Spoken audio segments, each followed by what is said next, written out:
We're picking up tremendous number of jobs. 2.7 million jobs since the election. 2.7. So now people hear tax cuts, and it has been popular. Remember, it started off a little slow. Then it got passed, and we had some great help. I will say we had some great help in the Senate, in the House. We have guys here today. We have a lot of congressmen. We have a lot of senators. We had a lot of help, and we got it passed. It was not easy. We didn't have one Democrat vote, and I think that's going to cost them in the midterms. I know that whoever wins the presidency has a disadvantage for whatever reason in the midterms. You know what happens? I'm trying to figure it out, because historically, if you win the presidency, you don't do well 2 years later. And you know what? We can't let that happen.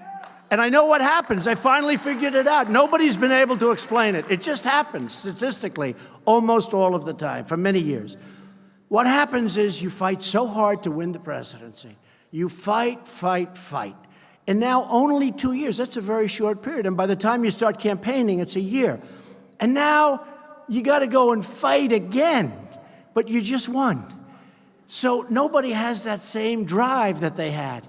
So you end up not doing that well because the other side is going, they're crazed. And by the way, they're crazed anyway, these people.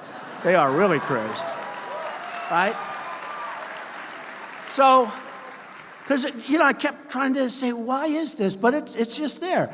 So the great enthusiasm, you're sitting back, you're watching television, maybe I don't have to vote today, we just won the presidency. And then we get clobbered, and we can't let that happen. We get clobbered in 18, and we can't let that happen, only because we are so happy. We pass so many things. Honestly, and I'll use the word my administration as opposed to me. My administration, I think, has had the most successful first year in the history of the presidency. I really believe that. I really believe it.